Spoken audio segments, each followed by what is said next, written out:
Salut à toutes et à tous, voilà, je me présente, je m'appelle Ludo, j'ai 25 ans et j'habite à Cholet.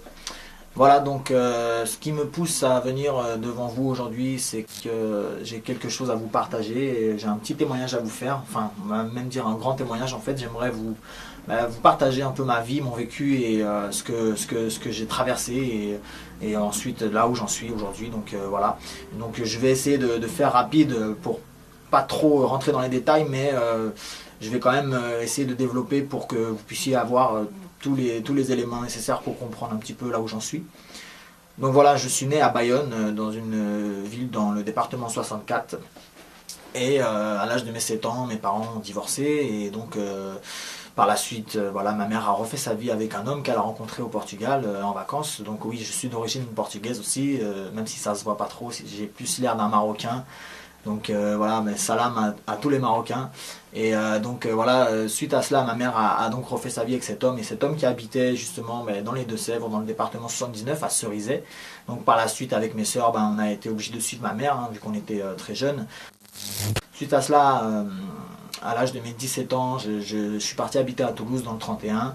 Et par la suite, je suis revenu habiter dans l'ouest de la France. Donc là, actuellement, je suis dans le 49 à Cholet. Donc voilà, donc pourquoi je vous dis tout ça? Tout simplement pour vous expliquer que dans ma vie j'ai rencontré beaucoup de gens, j'ai fréquenté beaucoup d'endroits, beaucoup de styles différents, beaucoup d'ambiances différentes, beaucoup de classes sociales différentes, beaucoup d'origines, de religions différentes. Donc voilà, j'ai fréquenté beaucoup de gens, je connais énormément de gens dans plusieurs parties de la France. Donc voilà, le fait de zigzaguer ici et là, ça m'a permis voilà, de rencontrer plein de monde. Et donc voilà, c'est pour ça que je développe un peu là-dessus. Donc voilà, suite à cela, il y a quelque chose qui me suivait tout le temps, c'était tout simplement le rap. Écoutez les gars, les peuples et tous mes peuples, les chaloupes, t'as dit tout fait, si tu veux décalquer, je peux même dévaler son tu peux décaler son musique légalé, c'est légalé, les vaillants te galer, quand tout est faillé, mon flow est calé, depuis que l'océan est salé. Parce que je pose sur du dirty, sur du dancehall. T'es trop débile, le pédale à la la, défilé les lignes, détale à la la, l'on kill les l'en la la la, le monte les trop sale à la la. Du reggae, du rap. Les MC d'elles sont tous empilés, pas de remède à l'heure qu'il est, c'est cancer qui revient qu'il est, Je fous des baffes à tes baffes et ta meuf à ma toffe dans son cellulaire. Pas de chef dans mon staff, que des refs, pas de bof dans mon séminaire.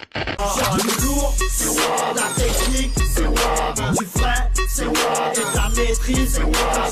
Plus de café, plus de vite à maquer, plus de vite à coquer, plus de fric à claquer, plus de fric à stocker, des gimmicks au taquet, capacité à braquer, des mecs estomaqués. Passez-moi un meeting que je te big, grave mon flow, big, grave mes mots, big, grave mon flow.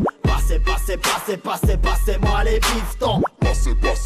Passez-moi les biftons. Voilà, j'ai été rappeur, j'ai commencé à rapper, je devais avoir 11 ans.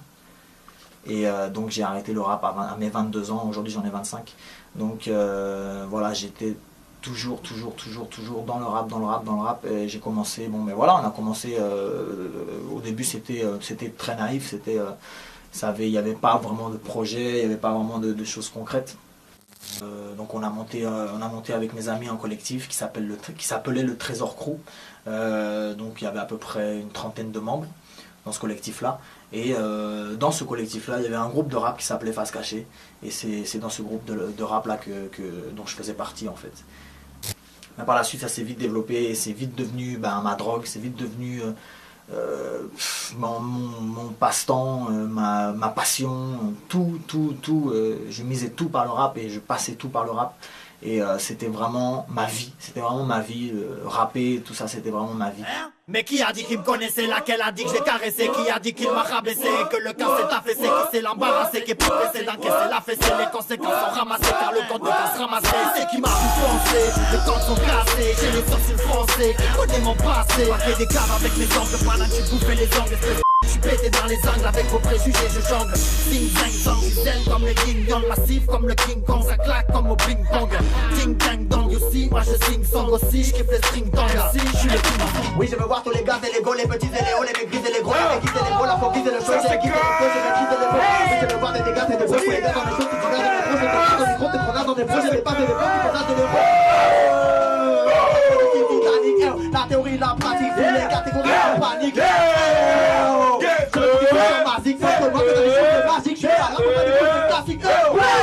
Donc Donc à chaque fois qu'il y avait quelque chose dans ma famille, qu'il y avait des moments difficiles dans la vie, tout ça, ben, au lieu de m'accrocher à quelqu'un, à des amis, à de la famille, à un père, eh ben, moi c'était dans le rap que je remettais tout ça. Voilà, je passais mon temps à écrire, je passais mon temps à rapper, à écouter des instrus, tout ça. Et donc voilà, j'ai eu des moments difficiles dans ma vie, j'ai perdu mon père quand j'avais 17 ans.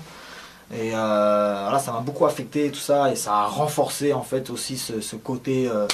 bah voilà, je lâche tout dans le rap et puis j'en fais mon exutoire, quoi. Pastèque audiophonique, j'ai du sang sur ma plume et les mecs croient que c'est ironique. Grave, à force de jouer avec le feu, je kiffe baigner dans la lave. Tu l'attendais pas celle-ci, quand je te dis que les frères sont précis. Calciné, t'es sous nos récits, tête chercheuse comme un missile en Russie, bra. Donc voilà, suite à cela, j'ai aussi perdu des amis très proches. Et voilà, j'avais toujours cette proximité avec la mort, tout ça, le fait d'avoir perdu des gens et tout, c'était vraiment difficile et tout. Et puis bah voilà, on va pas tourner autour du pot, voilà, on est tous humains, on se pose tous des questions. Et voilà, quand on se rejoignait avec mes amis, tout ça, on avait toujours ce côté plus sombre de la soirée qui redescendait, et on se posait tous là, et quand l'alcool faisait un petit peu moins son effet, ben on se disait tous, ben voilà, ben pourquoi on vit, pourquoi on est là, pourquoi un tel est parti, qu'est-ce qu'il y a après, qu'est-ce qu'il y a, ça sert à quoi de vivre, est-ce qu'il y a un Dieu, est-ce que voilà, et toutes ces questions là elles revenaient tout le temps. Donc c'est un peu sur ça que je vais partager aujourd'hui, et donc voilà, pour aller dans le vif du sujet, je vais vous parler de quelqu'un aujourd'hui qui s'appelle Jésus-Christ. Et certainement ceux qui regardent cette vidéo, qui entendent peut-être ce nom-là, ils se disent bon ben là on va zapper tout de suite parce qu'on n'a pas envie d'entendre parler de ça, et ça nous intéresse pas du tout. Eh ben détrompez-vous, parce que j'étais comme vous moi aussi, et j'étais loin d'imaginer qu'un jour j'allais me tenir devant une caméra pour parler de Jésus-Christ.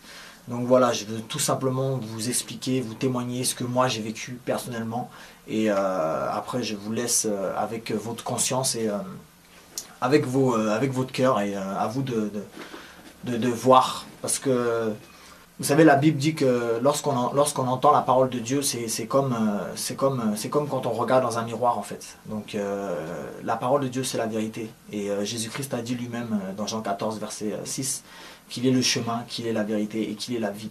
Et nous tous, êtres humains, hommes, femmes, jeunes, moins jeunes, vieux, peu importe, nous tous, on cherche tous à connaître la vérité. Même si on ne le sait pas, on cherche à connaître la vérité. Pourquoi? Parce qu'on est tous en quête de paix, en quête de joie, en quête de bonheur, en quête de réponse à nos attentes. Et puis, tout ça, en fait, c'est lié, en fait. C'est lié à, justement, ce fait que nous sommes privés de Dieu.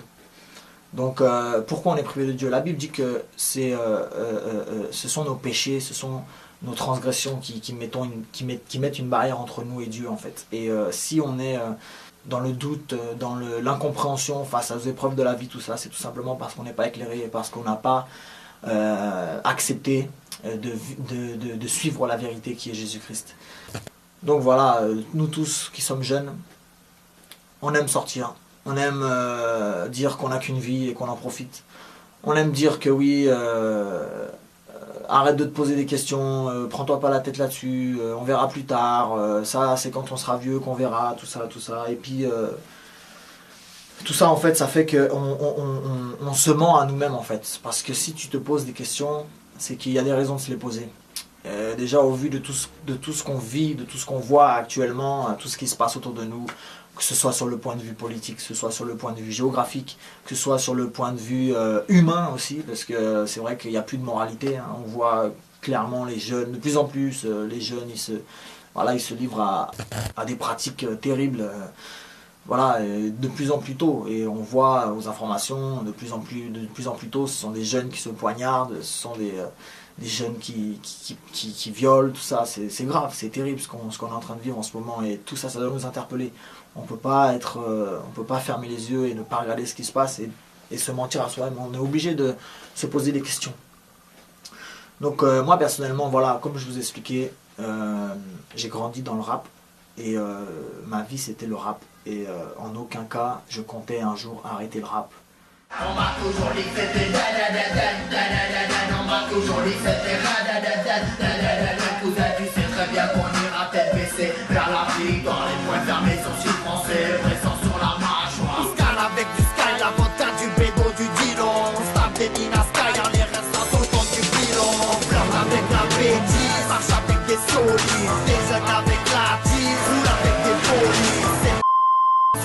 mais avec des fleurs. On assume nos réputés, on se check avec le cœur. Oui, vite avec des tablettes, boire avec des aztecs, maille avec des plaquettes, score avec des casquettes, star avec des canettes, star avec des cachettes, star avec des manettes, tâche avec sa baguette. On brille avec de l'or, de l'argent, des diamants sur les lobes. On vit avec le sport, le rap ou alors en vendant de la drogue. On est jeunes et on est... Donc j'ai commencé à rapper quand j'avais 11 ans. Et suite à cela, voilà, on a créé des petits groupes avec des amis, hein, comme tout le monde fait au début. Mais par la suite, ça a commencé, voilà, à grandir. Et puis petit à petit, bah, c'était devenu vraiment ma vie, quoi. Et on va dire que c'est commencé à être sérieux quand je devais avoir 16 ans, 16-17 ans. Et que là, vraiment, j'étais vraiment impliqué. Et j'étais vraiment persuadé que c'était mon destin, c'était de faire des albums et de faire des concerts, quoi. Et puis, eh ben, effectivement, c'était le cas. Ça commençait à le devenir en tout cas. Et on commençait à être connus dans notre coin, en fait, dans les secteurs que je vous ai cités tout à l'heure. On va tous imaginer ensemble que la cour là, c'est une barque, c'est une grande barque. Et tous ensemble, là, cette barque, on va essayer de la faire chavirer, ok? Vous êtes chaud pour chavirer cette barque là, toi?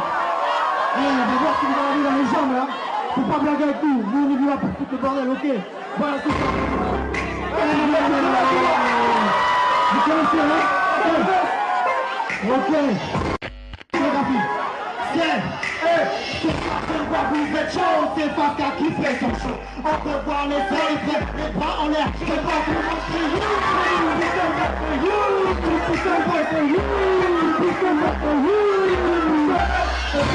vous êtes chaud, c'est pas qu'à qui fait son show. On peut voir les frères, les bras en l'air. Je vois tout montrer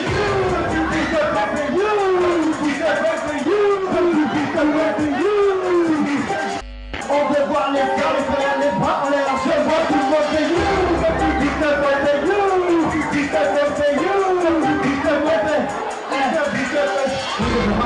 Les beaux, les petits, les hauts, les métis, les beaux, les aiguilles, les beaux, la petite, les méchants, les petits, on est tous, on est tous sur le bord. Oui, je regarde les gars, c'est des gros, tous les gars, on est gens, tu casses, on est gros, je t'écrase ton micro, c'est pas le mal, on est...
À être connu et on a vendu pas mal d'albums et tout et voilà, il y avait beaucoup de gens qui nous soutenaient, qui nous disaient, qui n'arrêtaient pas de nous répéter que ça va percer parce qu'il y a le talent qui est là, il y a tout qui est là, la motivation, la détermination, tout était là pour que ça marche.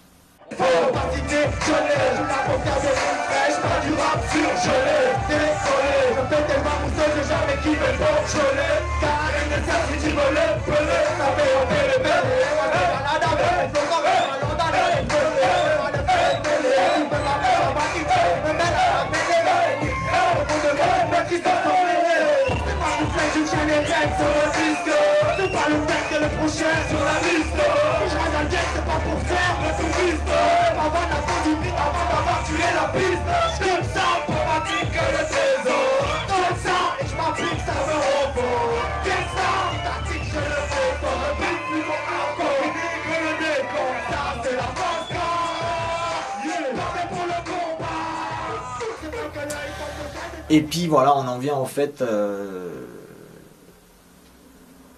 j'ai un ami en fait du lycée qui avait donné sa vie au Seigneur Jésus. Bon, évidemment là je vous le dis comme ça, mais quand il me l'a dit, moi c'était pas du tout comme ça. Moi ce que j'avais entendu dire de lui, c'est que ce gars-là il est tombé dans une secte et puis il s'est fait embobiner par des gourous, et puis voilà, il est devenu fou, il veut plus sortir, il veut plus voir personne et tout. J'ai dit bon, ok. J'ai dit écoute, moi ce gars-là je le connais, c'est un ami d'enfance, donc moi tout ce que je peux te dire c'est que s'il est bien dans son truc, bah tant mieux pour lui. Mais moi je suis dans mon rap et puis je compte pas bouger quoi. Et puis peut-être plus tard, justement cet ami en question, il est venu chez moi, il est venu me visiter à la maison et ça faisait longtemps que je l'avais pas vu et tout. Alors je l'ai accueilli et tout, je lui ai dit ça va, ça fait longtemps et tout, ouais, tout ça. Et puis je lui ai dit bon bah alors qu'est-ce que tu racontes et tout. Et puis bon bah, voilà, il commence à me parler de Jésus, de la parole et tout, de la Bible et tout.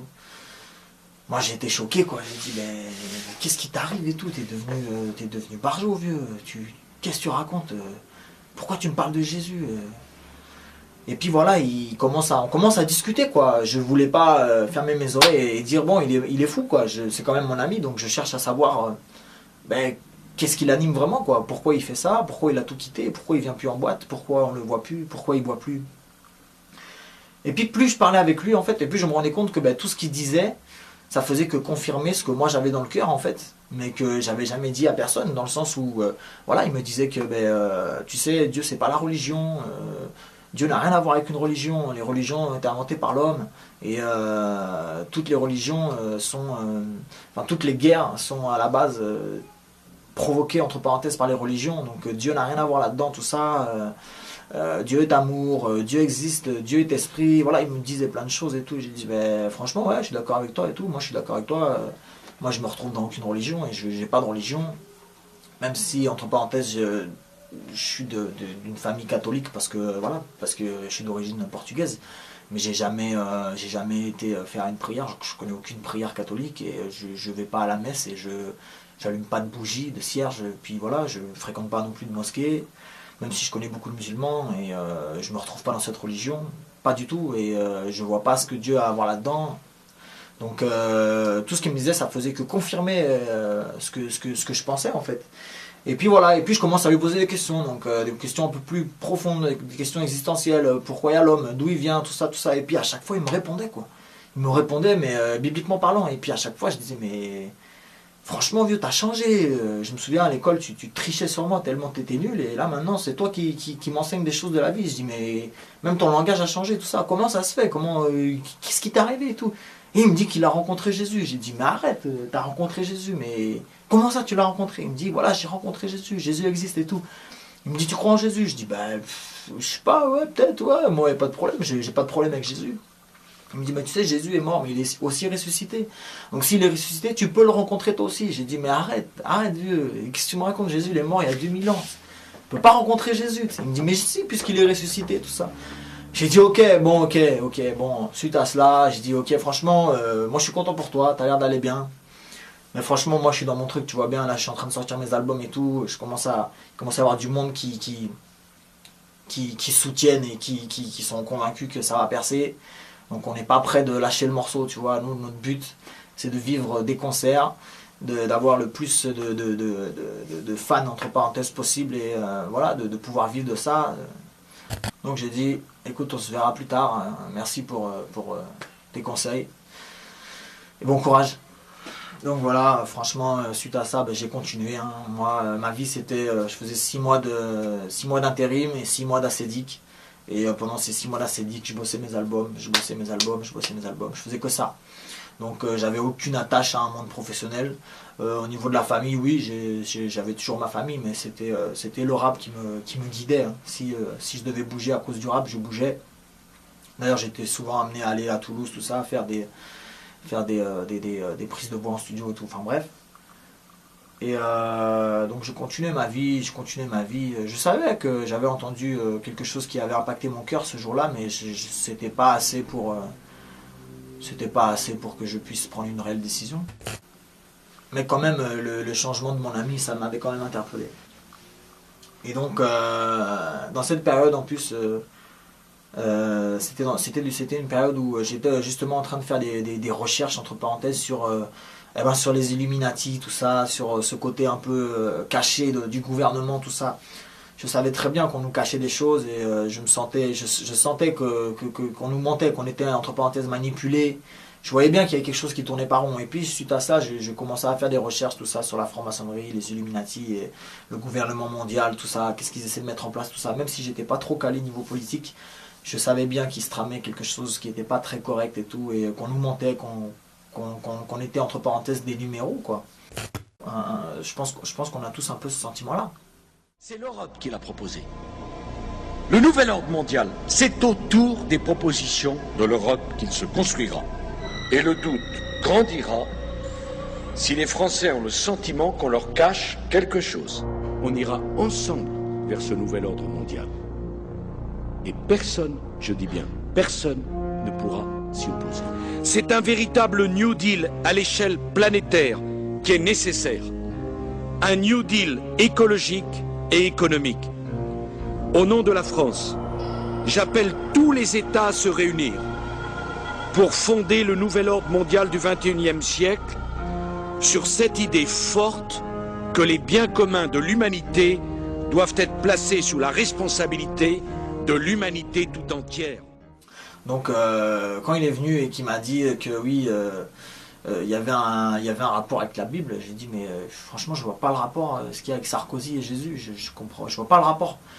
Donc il m'a expliqué tout ça, que effectivement ces politiciens et tout sont animés par des esprits, ils servent un esprit aussi qui est bien entendu Satan. Et effectivement, quand il a fait le rapprochement et quand il m'a montré les versets à l'appui, j'ai compris beaucoup de choses. Donc voilà, je continuais à faire ma petite vie, mes concerts, mes ambiances, mes sorties, boîtes de nuit, l'alcool. J'étais vraiment rendu à un stade où je buvais beaucoup. À l'époque, on avait commencé à boire du rhum, du whisky et de la vodka, mais on s'est rendu compte que ça ne nous faisait plus rien à la longue. Donc on était obligé d'aller en Espagne acheter des bouteilles qui sont interdites en France, qui s'appelaient l'absinthe. 89.9, à l'envers mon pote. On tourne à l'absinthe chez nous mon vieux. Ouais mais on s'en fout nous, regarde. On s'en bat les reins nous. Dans les yeux, j'ai pas si tu me regardes pas. Mon cœur reste comme en l'air. Comme quand le but tu fais tu prends pas au sérieux. Regarde. Allez vas-y, qu'est-ce que tu veux mec? Tu craches la vérité, tu mets des pompes alors tu fais ça comme ça.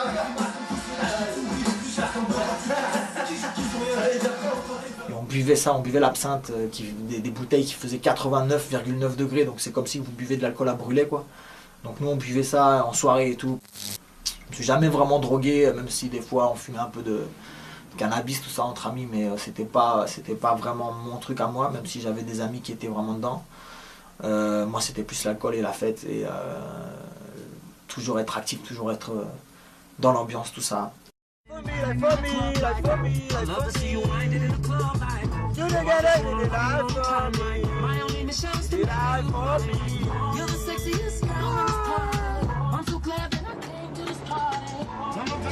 Tis ton verre, tis ta bouteille. Tis ton verre, tis ta. Moi je bois ma bouteille. Qu'elle soit chaude ou fraîche, moi je bois ma bouteille. C'est que j'allume la mèche, moi je bois ma bouteille. Qu'il fasse chaud ou froid, moi je bois ma bouteille. Car je m'en bats les noirs, ramène-moi du d'or. De whisky, ramène-moi du d'or. Ou du de whisky, ramène-moi du. Que je sois trop fly, c'est très bien quand je te c'est nous sur le rap qui règne ou qui régnant. Rien à foutre, c'est très bien, je représente pour la Réunion. Et ouais, c'est très bien que les mecs ils sont trop mignons. Au micro on est trop beau, au micro on est trop chaud, au micro on a trop de flow, au micro on est trop haut. Et c'était vraiment ça, ma vie, et c'était ça que j'aimais faire. Donc j'étais très loin d'être un croyant, un chrétien, ou peu importe, j'étais très loin de ça, et ça ne m'intéressait pas du tout. Les mois ont passé, les années ont passé. Et puis je commençais petit à petit à faire mes propres recherches moi aussi, parce que la parole que j'avais entendue m'avait un petit peu interpellé quand même. Et dans des moments de lucidité, des moments où on refait le monde avec nos amis, où on se dit pourquoi il y a ci, pourquoi il y a le ciel, pourquoi il y a les étoiles, pourquoi on est sur Terre, pourquoi on vit, pourquoi on meurt, on va où quand on meurt, toutes ces questions-là, on fait que se les poser, même si on n'aime pas trop en parler, parce que ça casse l'ambiance. Mais c'est des questions qui restent là, parce que tant qu'on n'a pas les réponses, on a toujours soif. Donc on est constamment dans ce doute, dans ce souci-là, dans ces tracas-là. Donc voilà, et puis petit à petit, je croisais encore mon ami qui venait me voir de temps en temps, et puis qui m'apportait la parole. Et puis un jour il est venu, et puis il m'a parlé du Seigneur et tout, et il m'a dit Dieu t'appelle, il m'a montré du doigt comme ça, il m'a dit tu sais que Dieu t'appelle, et puis c'est comme si que j'ai eu une vision en fait, je voyais plus rien, tout était noir et j'ai juste vu une main qui était tendue vers moi, qui me disait Dieu t'appelle. Et ça m'avait cloué quoi, ça m'avait laissé vraiment scotché sur ma chaise et tout, j'ai fait waouh. Après j'ai dit bon, j'ai halluciné, j'ai peut-être trop bu hier, laisse tomber, c'est bizarre. Mais ça m'avait choqué quoi, j'ai vraiment senti que, mais non mais Dieu m'appelle quoi, c'est pas des blagues. Et puis bon voilà, c'est quelque chose qui m'a un petit peu interpellé, mais ça ne m'a pas changé, ça ne m'a pas fait prendre de décision, bon, bref. Donc je continue à vivre ma vie, et suite à ça j'ai perdu un ami aussi, j'ai perdu un ami qui était très cher pour moi.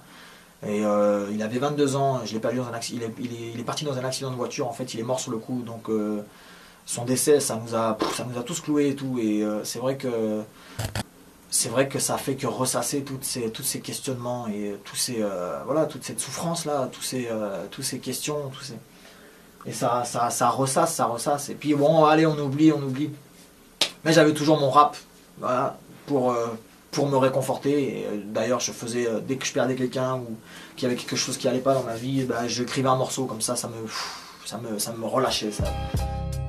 On est tous vu les rap façonnés par d'approche de quelqu'un qu'on apprécie, car la vie est ainsi.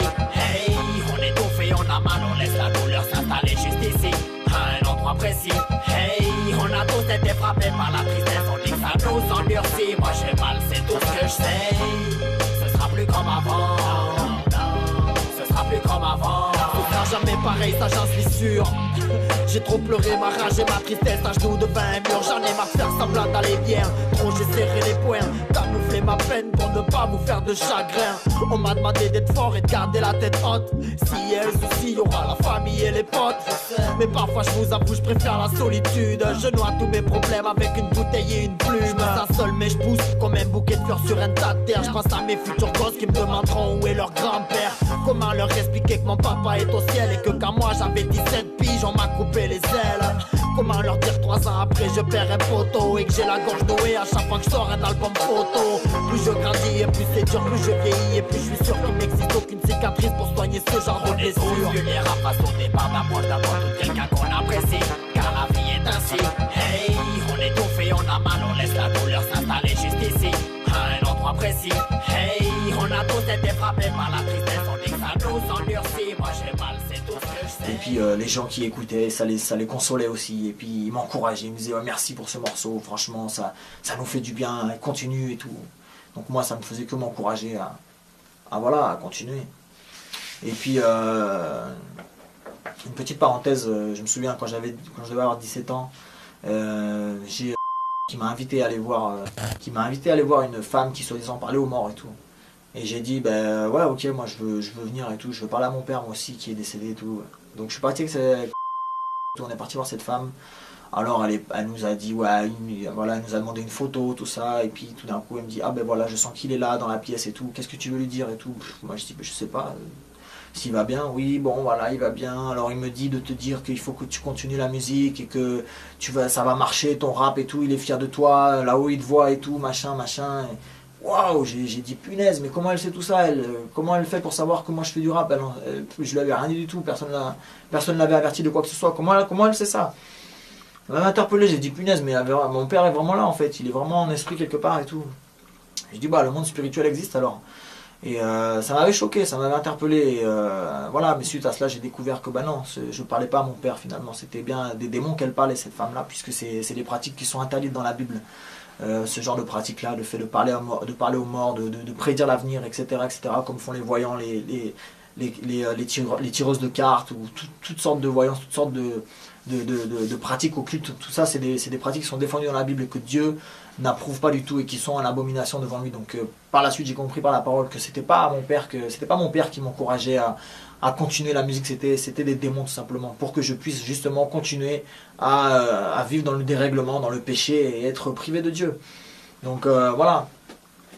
Donc je vais abréger un petit peu. Par la suite je voyais toujours mon ami qui était toujours dans la prière, et j'étais toujours interpellé quand je le voyais, de par son comportement, de par le fait qu'il ne dise plus de gros mots, qu'il ne convoite plus les femmes, voilà, il est toujours sage, toujours voilà, ça m'interpellait. Je me disais, bah, franchement, si je dois me comparer à lui, c'est clair que moi, j'ai mérite de l'enfer, quoi. C'est clair. J'avais un vice aussi qui était très prenant, c'était tout simplement l'infidélité. J'avais beau avoir des copines auxquelles je tenais et j'arrivais pas à me passer de les tromper tout le temps, plusieurs fois par semaine. J'allais voir d'autres femmes, d'autres filles. Et puis c'était mon mode de vie, quoi. Pourtant j'aimais ces filles-là, entre parenthèses, mais je pouvais pas m'empêcher de les tromper et tout ça. Donc suite à ça,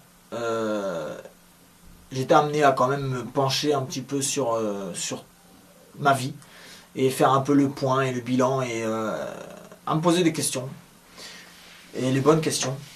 Et en parallèle, mon ami m'invitait toujours à des réunions de prière et il me disait viens écouter la parole et tout, il y a un message et tout. Je disais ouais, un jour je viendrai, tout ça, un jour je viendrai, mais je repoussais tout le temps en fait. Et puis un jour j'ai dit bah écoute, c'est quoi, je vais venir et tout, ce samedi là je viendrai. Et puis il m'a dit tu sais quoi, tu viendras pas. Et j'ai dit bah écoute, moi si je te dis que je viens, c'est que je viens, tu vois, tu sais pas mieux que moi mon emploi du temps, t'inquiète pas, je serai là, je viendrai. C'est samedi, ok, je serai là. Ok, pas de problème. Et puis dans la semaine, donc on s'est quitté comme ça. Et puis dans la semaine, j'ai eu un coup de fil du studio en fait dans lequel j'ai enregistré mon dernier album. Et puis c'était donc l'ingénieur du son qui m'appelle et puis qui me dit bon écoute le Cancer, parce qu'à l'époque je m'appelais Cancer, c'était mon surnom, mon nom d'artiste en fait.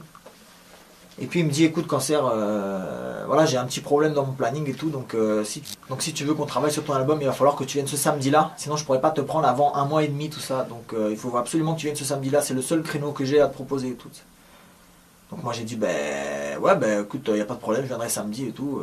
Moi il était hors de question que la date de sortie de mon album soit repoussée et tout, donc j'ai dit ok je viendrai, il n'y a pas de problème et tout, je serai là. Donc voilà, la semaine se passe. Le samedi, je vais au studio et tout, tac, je suis dans la cabine, on fait les prises de voix et tout. Tout d'un coup, j'ai un coup de fil, je regarde mon portable et je vois le nom du frère en question. Et puis je dis, punaise, mais qu'est-ce qui... J'ai dit allô et tout, ouais, ça va. Je dis, il me dit, bah alors, t'es pas là? Je dis, mais où? Mais tu sais que tu devais venir aujourd'hui, là, c'est samedi, tu devais venir à la prière aujourd'hui.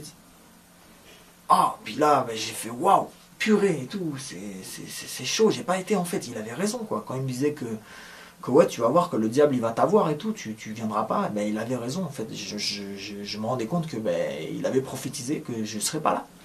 Et j'étais pas là, alors que j'avais vraiment l'intention d'y aller. Et ça m'avait choqué quoi. J'ai dit punaise, mais c'est vraiment le diable en fait qui me retient dans ces liens du rap et tout quoi. Mais bon, c'était pas suffisant pour que je donne ma vie au Seigneur. Bon bref. Suite à ça, c'est vrai que dans ma vie ça allait pas trop. Ça allait pas trop dans le sens où que tout le monde m'enviait. On connaissait tout le monde, on était bien avec tout le monde. On avait tout le monde connaissait notre réputation, tout le monde nous aimait. Tout le monde voulait entre parenthèses nous ressembler parce qu'on était connus, parce qu'on faisait du son, parce que voilà on connaissait plein de filles. Voilà, j'avais rien envie à personne. Tous les jeunes entre parenthèses de mon âge, ils étaient plus en train de nous envier et de vouloir nous ressembler que nous quoi. Mais il y avait quand même des choses que je faisais qui me plaisaient pas quoi. Quand je trompais ma copine, voilà, je me disais pourquoi je fais ça, je suis quelqu'un de mauvais, je suis quelqu'un de pas bien, tout ça. J'arrivais pas à m'empêcher de faire ce que je ne voulais pas faire. Et donc je me disais que si j'arrive pas à tenir 2 mois avec une fille à qui je tiens, quand je serai marié, ce sera pareil, j'arriverai pas à être fidèle, j'arriverai jamais à avoir une vie stable, des enfants, tout ça. Enfin, c'est vrai que ça m'intéressait pas du tout. C'était pas du tout dans mon optique d'avoir des enfants, d'être marié, tout ça. C'était pas du tout dans mes plans. Mais on a un minimum entre parenthèses de sagesse pour se dire qu'un jour il faudra se poser. Un jour il faudra se poser, un jour il faudra une femme, un jour il faudra présenter une femme à notre famille et puis avoir des enfants. Et puis voilà, c'est le cycle de la vie. Et voilà, on a un minimum de conscience pour se dire que un jour il faudra que j'arrive à ça. Mais honnêtement, j'étais très mal parti, j'étais même... Voilà, c'était impossible dans la condition dans laquelle j'étais, dans le mode de vie que j'avais, c'était pas possible. Donc voilà, je continuais à faire ma vie entre les sorties, les filles, les discothèques, les ambiances, les ambiances alcool, les braquages, les vols, ouais, parce que aussi on avait une bande on était une bonne bande d'amis, de potes bah, le soir on braquait des entreprises, des magasins, et voilà. On fait du chiffre avec du chiffre pour combler le vide de ta douille. On se mouille dans l'illicite pour éviter que le bide gargouille. On se tape avec des kicks, on parle avec nos on se mate avec les flics, danse avec l'embrouille. On s'organise avec des, prend le bise avec des, négocie avec des, et s'adoucit avec. Suite à ça, j'étais amené à déménager dans un petit village, donc j'étais vraiment isolé en fait. J'étais à 5-6 km d'une grande ville, enfin de Cholet en fait, mais j'étais quand même isolé. Donc j'étais dans mon coin et ce qui fait que je voyais un peu moins de monde et tout. Mais bon, il y avait quand même du passage chez moi, mais bon, beaucoup moins qu'avant. Parce que c'est vrai que j'étais en colocation aussi. Avant, j'ai été en colocation pendant longtemps avec un ami pendant 2 ans et bah, là c'était vraiment, c'était vraiment la zone quoi. C'était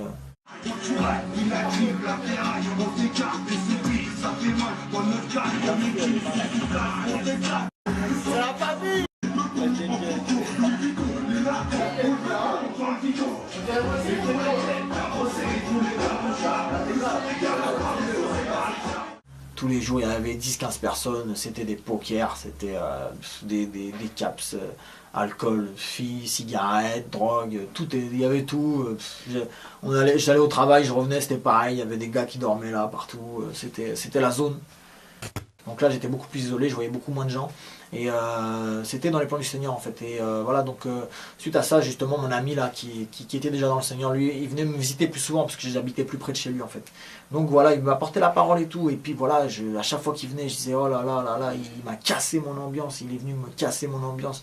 J'étais en train de faire un son, j'étais obligé d'arrêter le son et de l'écouter parler et tout ça. Et à chaque fois, je disais, mais je suis cuit quoi, parce que à chaque fois qu'il me parle, ça touche mon cœur et je sais que je vais encore cogiter pendant 2-3 jours à cause de lui quoi. Alors des fois j'essayais de l'esquiver, mais bon voilà, la politesse aussi, comme c'est mon ami, fait que je pouvais pas trop le refouler quoi.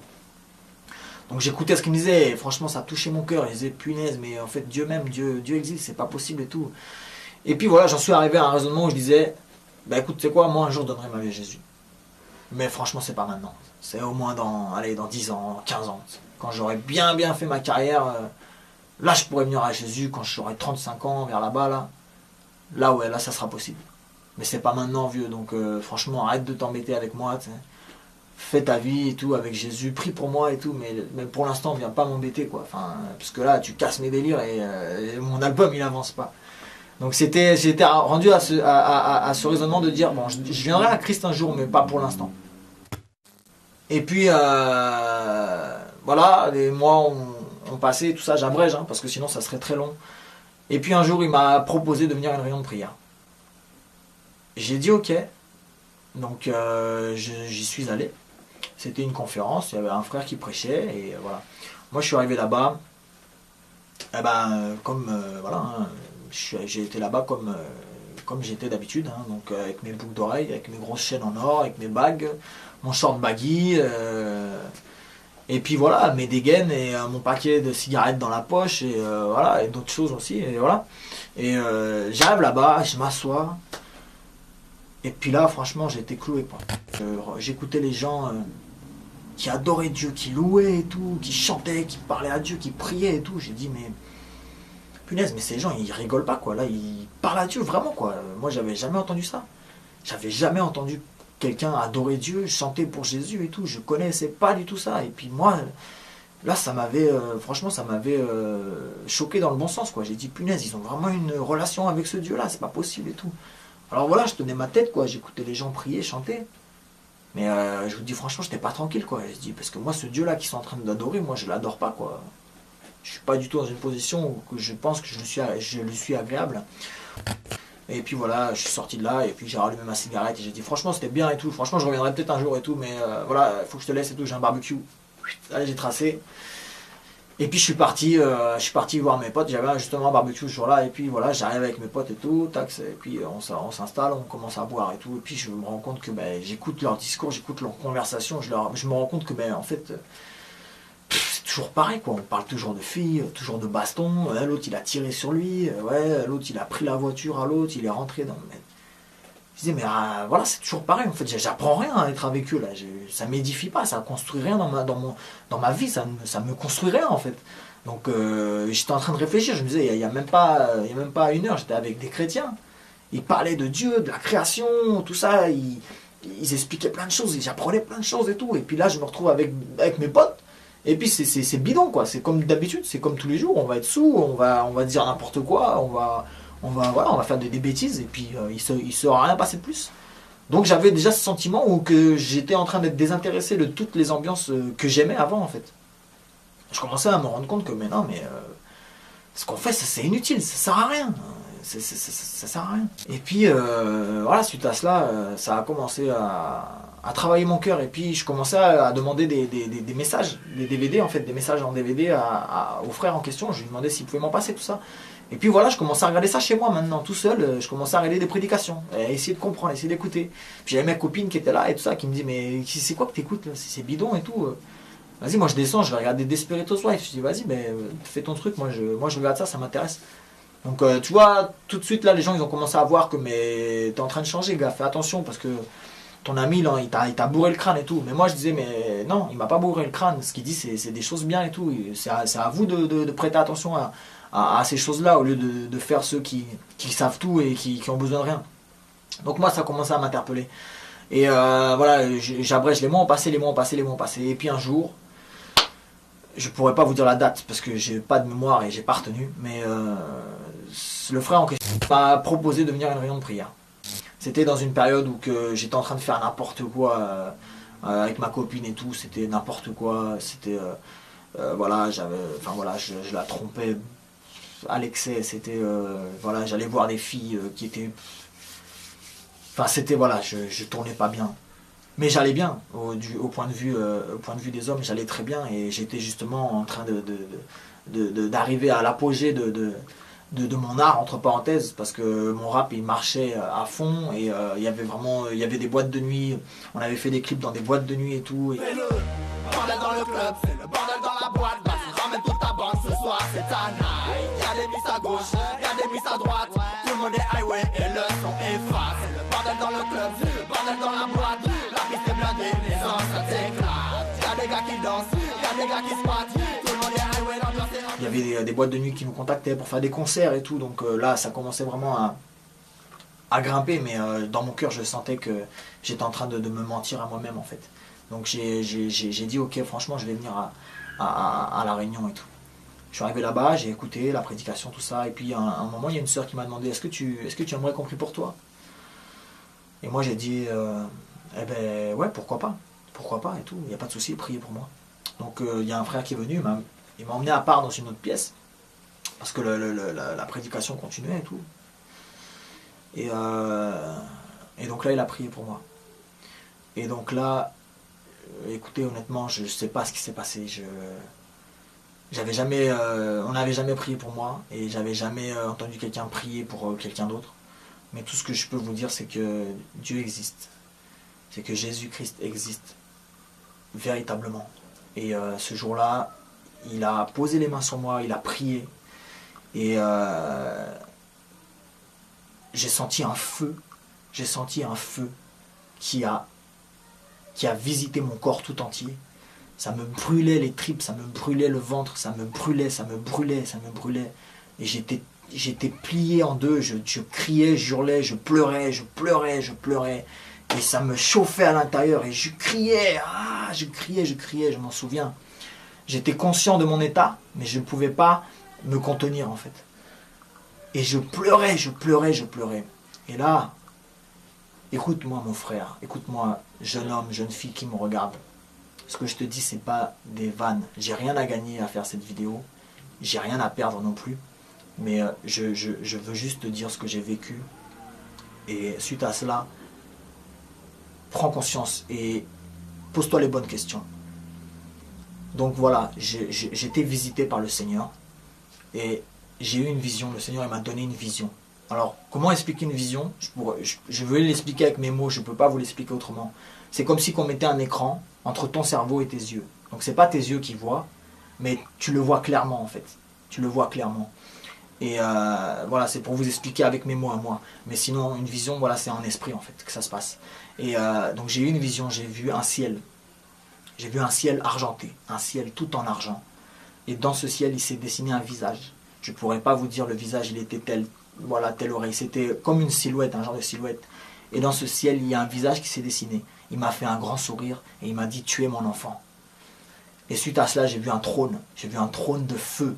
Pas un feu comme un feu des flammes du bois qui brûle, non. Un feu bleu, un feu pur, un feu en esprit, un feu en cristal. Je ne pourrais pas vous l'expliquer autrement. Et ce trône flamboyait, il tournait comme ça. Et c'est ce que j'ai vu. Et après, j'ai repris connaissance. J'ai repris mes esprits, on va dire. Et j'ai ouvert les yeux et j'ai vu le frère qui me faisait un grand sourire. Et il m'a dit, alors, qu'est-ce que tu as vu? Mais moi, je ne savais pas qu'on pouvait voir quelque chose. Je ne savais pas que c'était permis de voir quelque chose. J'ai dit, moi, dans ma tête, je me disais, j'ai halluciné, j'ai eu une hallucination. Alors, quand il m'a dit, qu'est-ce que tu as vu? J'ai dit, j'ai rien vu. J'ai dit, j'ai rien vu. Parce que j'avais honte de lui dire ce que j'avais vu. Parce que je me suis dit, bon, lui, moi, je croyais qu'il était fou, mais il va me prendre pour un fou encore plus fou que lui. Donc, je ne vais rien dire du tout. Et puis ensuite, c'est par la suite que, en lisant la Bible dans Ézéchiel, c'est que je me suis rendu compte que Ézéchiel avait vu le même trône que j'ai vu, en fait. Donc, c'est pas une petite affaire, c'est pas des blagues. Je suis pas là pour vous dire venez chez moi, venez me voir, venez parler avec moi, non. Ce que je veux vous dire, c'est que Jésus-Christ existe. C'est que Dieu n'est pas dans une religion. C'est que Dieu n'a rien à voir avec une mosquée, une église, un temple, une synagogue. Dieu n'est pas là-bas. Dieu n'est pas là-bas. Dieu veut habiter dans ton cœur. Si tu l'acceptes dans ta vie, il veut te guider, il veut être le bon berger, il veut être celui qui va te conduire sur le chemin de la vérité.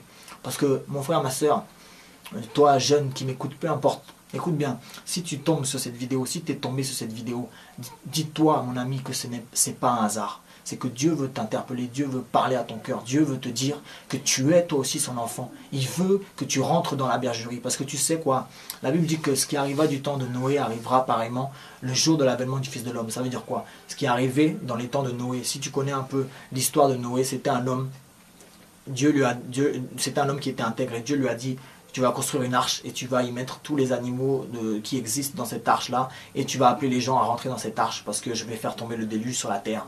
Et Noé, c'est ce qu'il a fait, il a obéi, il a construit l'arche et il a appelé tous les habitants, il disait venez dans l'arche parce que la pluie va tomber, venez dans l'arche. Et les gens disaient mais qu'est-ce que tu racontes Noé, il n'y a même pas d'eau ici, qu'est-ce que tu fabriques un bateau? Va là-bas tout seul, nous on n'a pas besoin de ton arche et tout, laisse-nous comme on est très bien comme ça. Et c'est ce qui est en train de se passer mes amis, c'est ce qui est en train de se passer. Des jeunes, des moins jeunes, de toute race, de toute couleur, de toute origine, sont en train de sonner de la trompette, en train de dire Jésus revient, repentez-vous, venez à Jésus.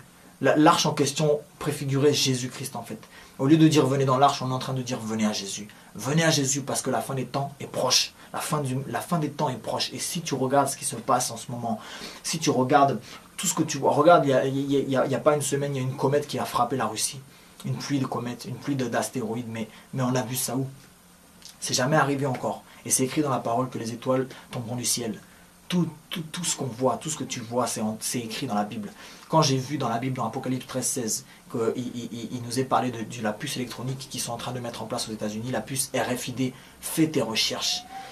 Même si tu ne crois pas en Dieu, cherche la vérité. Et si tu cherches la vérité, tu vas tomber sur Jésus-Christ. Tu vas le rencontrer parce qu'il est la vérité. Alors cherche la vérité, cherche à comprendre qu'est-ce qu'il est en train de se passer du point de vue politique. Regarde ce qui est en train de se passer. Ils sont en train de mettre en place un gouvernement mondial. Un gouvernement mondial dans lequel ils veulent instaurer une seule monnaie. Une seule monnaie pour le monde entier. C'est ce qui s'est passé avec l'euro. Regarde, avec l'euro, c'est arrivé vite. On était au franc, maintenant on est à l'euro. Personne n'a posé de questions et personne n'a pu rien dire. Personne n'a pu s'y opposer. Ils ont instauré ça rapidement et voilà, maintenant on est à l'euro et puis point barre. Et bien c'est ce qui va se passer avec la monnaie mondiale. On aura tous la seule et même monnaie. Il y aura un seul gouvernement, un régime planétaire, un seul président pour le monde entier, un seul homme à la tête. Et ça, c'est les Illuminati, ça, c'est le plan de Satan. Et c'est écrit dans la Bible. Depuis Genèse 11, avec la tour de Babel, c'est écrit dans la Bible. Je ne veux pas faire le théologien, le scientifique, le gars qui connaît toute la Bible, pas du tout. Mais il y a des choses on ne peut pas rester insensible face à ça. Il y a des choses, on ne peut pas fermer les oreilles et dire « Bon, moi je ne comprends pas, c'est pas dans mon domaine, donc je ne m'y intéresse pas. » Non, tu es dans ce monde. S'il y a un tremblement de terre en Haïti, tu ne peux pas dire que c'est en Haïti que ça se passe, c'est sur ta planète, c'est sur ta terre, c'est là où tu poses tes pieds. Donc ne fais pas celui qui est indifférent parce que ta maison elle est encore debout, parce que ta maison peut tomber demain. Mon ami, je sais, je vais te donner une image que j'aime utiliser parce que c'est très bien illustré. Ta vie, un jour tu vas mourir frère. Un jour tu vas mourir ma soeur, un jour tu vas mourir. On est de passage sur cette terre. On est des pèlerins sur cette terre, nous dit la Bible. Un jour, tu vas partir. Ce jour-là où tu vas aller. C'est comme un avion. Écoute bien, c'est comme si tu étais dans un avion. Un avion qui est en train de chuter. En chute libre. Il chute, il chute. Il n'y a plus de pilote, il n'y a plus de copilote, il n'y a plus rien. Cet avion, tu sais qu'il va frapper le sol un jour. Tu sais que cet avion va impacter le sol un jour. Mais tu ne sais pas c'est quand. Mais tu sais qu'il va frapper le sol et que tu vas mourir. Eh bien, ta vie, c'est pareil. Tu sais que tu vas mourir un jour, tu ne sais pas c'est quand. Mais tu sais que tu vas mourir. Alors, tu peux faire celui qui ne veut pas y penser. Tu peux faire celui qui dit, on verra plus tard. Mais le fait est, c'est que tu vas mourir, frère. Donc, pose-toi les bonnes questions. Qu'est-ce que tu vas chercher dans cet avion? Si dans cet avion, je te propose une mallette d'1 million de dollars, tu vas la prendre? Non, tu ne vas pas la prendre parce qu'elle va te servir à rien. Si je te propose un billet qui fait que tu peux voyager dans le monde entier en illimité avec Air France autant de fois que tu veux et où tu veux, tu vas le prendre? Non, tu ne vas pas le prendre parce qu'il va te servir à rien. Si je te propose des clés de la Lamborghini, Ferrari, Maserati, ce que tu veux, je te la donne comme ça. Qu'est-ce que tu vas faire avec ça? Rien du tout parce que tu es en train de chuter. Eh bien, ta vie, c'est pareil. Tu as besoin d'une seule chose, mon frère, c'est d'un parachute dans cet avion. Eh bien, dans ta vie, c'est pareil. Tu as besoin d'une seule chose, c'est Jésus-Christ. Parce que Jésus, il a dit, écoute bien ce que Jésus a dit. Jésus a dit, celui qui croit en moi vivra quand bien même il sera mort. Et ça, c'est la vérité, mon frère. Jésus-Christ, il est ressuscité. Jésus-Christ, il est vivant.